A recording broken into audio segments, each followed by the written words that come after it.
ప్రేక్షక మహాశయులు అందరికీ నమస్సుమాంజలి. Welcome to Sri crazy YouTube channel. Karthika Mahapuranam 27వ రోజు పారాయణం, 23వ అధ్యాయం. విష్ణుగణాలు చెప్పిన చోళ విష్ణుదాసుల కథానంతరం ధర్మదత్తుడు మరలా వారిని, ఓ గణాధిపతులారా, జయ విజయులు వైకుంఠమందలి విష్ణుద్వార పాలకులని విని ఉన్నాను. వారెటువంటి పుణ్యం చేసుకోవడం వల్ల విష్ణు స్వరూపులై అంతటి స్థానాన్ని పొందారో తెలియజేయండి అని అడగడంతో ఆ గణాధిపతులు చెప్పడం ఆరంభించారు. జయ విజయుల పూర్వజన్మలు. తృణబిందుడి కూతురు దేవహుతి. ఆమె యందు కర్దమ ప్రజాపతి యొక్క దృక్స్ఖలనం జరగడం వలన 2 కుమారులు కలిగారు. వారిలో పెద్దవాడు జయుడు, రెండవవాడు విజయుడు. వాళ్ళిద్దరూ కూడా విష్ణుభక్తి పారాయణులే అయ్యారు. అనంతరం అష్టాక్షరి మంత్రాన్ని జపించడం వల్ల వాళ్ళు విష్ణు సాక్షాత్కారాన్ని కూడా పొందారు. వేద విద్యులయ్యారు. యజ్ఞాలు చేయడంలో ప్రజ్ఞ కలవారుగా ప్రసిద్ధి చెందారు. అందువలన మరుత్తుడనే రాజు వీరిద్దరి వద్దకు వచ్చి తన చేత యజ్ఞం చేయించవలసిందిగా వాంఛించాడు. అన్నదమ్ములిద్దరూ కలిసి వెళ్ళి ఒకరు బ్రహ్మ, మరొకరు యాజకులుగా ఉండి ఆ యజ్ఞాన్ని దిగ్విజయంగా నెరవేర్చారు. సంతుష్టుడైన మరుత్తు వారికి అగణితమైన దక్షిణలు ఇచ్చారు. ఆ సొమ్ముతో ఆ అన్నదమ్ములు ఎవరికి వారుగా విష్ణు యజ్ఞం నిర్వర్తించదలిచారు. తద్వారా మరుత్తు ఇచ్చిన మహాదక్షిణను పంచుకోవడంలో ఇరువురికి తగాదాలు వచ్చాయి. ఇద్దరికీ చెరిసగం అనేది జయుడి వాదన కాగా, తనకు ఎక్కువగా వాటా కావాలని విజయుడు కోరాడు. వారి వాదోపవాద క్రోధంతో జయుడు అలిగి, నువ్వు ముసలివై పొమ్మని శాపం పెట్టాడు. అంతటితో జయుడు ఊరుకోక అహంకారంతో శపించి, నువ్వు సాహంకారివై సమాజివై పుడతావులే అని ప్రతిశాపమిచ్చాడు. ఇలా పరస్పర శాపగ్రస్తులైన ఆ సోదరులిద్దరూ విష్ణు అర్చన చేసి ఆయనకు సాక్షాత్కరింప చేసుకోవాలనే వారై తమ శాపాలను తత్పూర్వాలను విన్నవించుకున్నారు. శాప విముక్తికై ఆ శ్రీహరిని ఆశ్రయించారు. హే భగవాన్, నీకింతటి చేరువ భక్తులమైన మేము ముసలిగాను ఏనుగుగాను పుట్టడం చాలా ఘోరమైన విషయం కనుక మా పాపాల నుంచి మమ్మల్ని మళ్లించు అని మనవి చేశారు. అందుకు మందహాసం చేస్తూ అంబుజనాథుడు, జై విజయులారా, నా భక్తుల మాటలు పొల్లుపోనీయకపోవడమే నా విధి. వాటిని అసత్యాలుగా చేసే శక్తి నాకు లేదు. పూర్వం ప్రహ్లాద వాక్యం కోసం స్తంభం నుంచి ఆవిర్భవించాను. అంబీరుషుని వాక్యం ప్రకారం దశావతారాలను ధరించాను.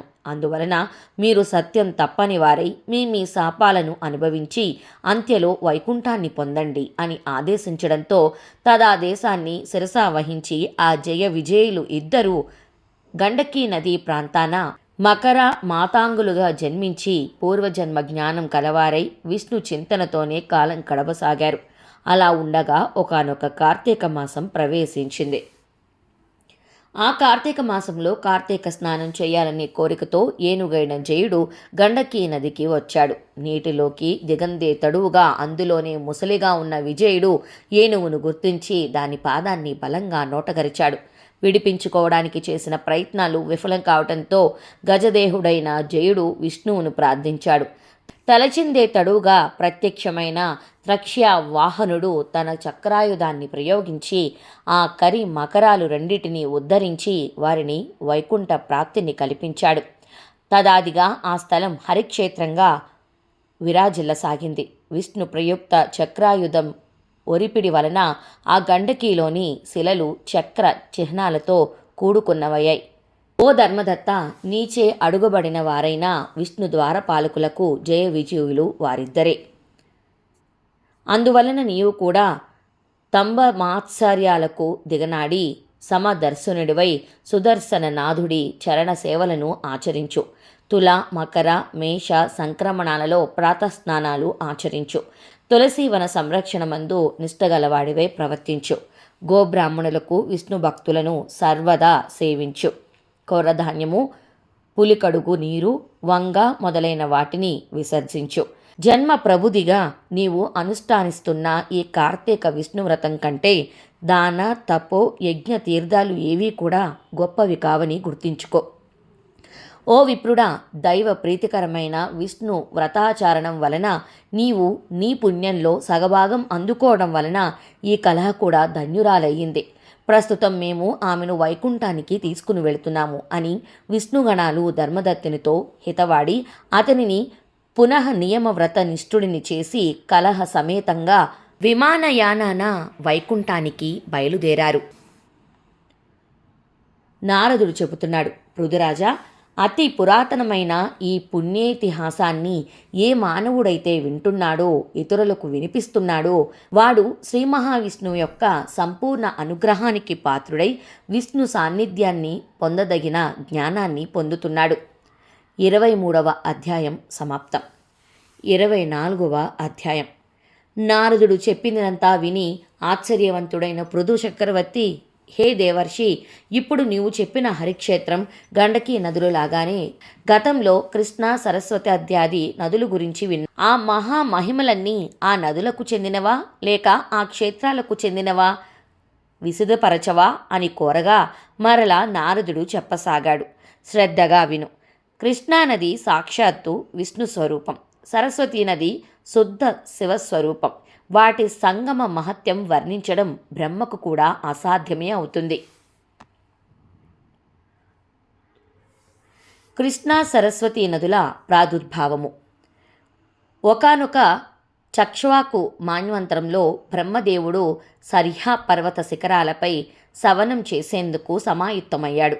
హరిహరులతో సహా సర్వదేవతలు మునులు కూడా కలిసి ఒకానొక దైవత ముహూర్తంలో బ్రహ్మకు యజ్ఞదీక్ష నేయడానికి నిర్ణయించి కర్త యొక్క కరత్రయమైన సరస్వతికి విష్ణుమూర్తి ద్వారా కబురు పంపారు. అయినా సరస్వతి సమయానికి అక్కడికి చేరుకోలేదు.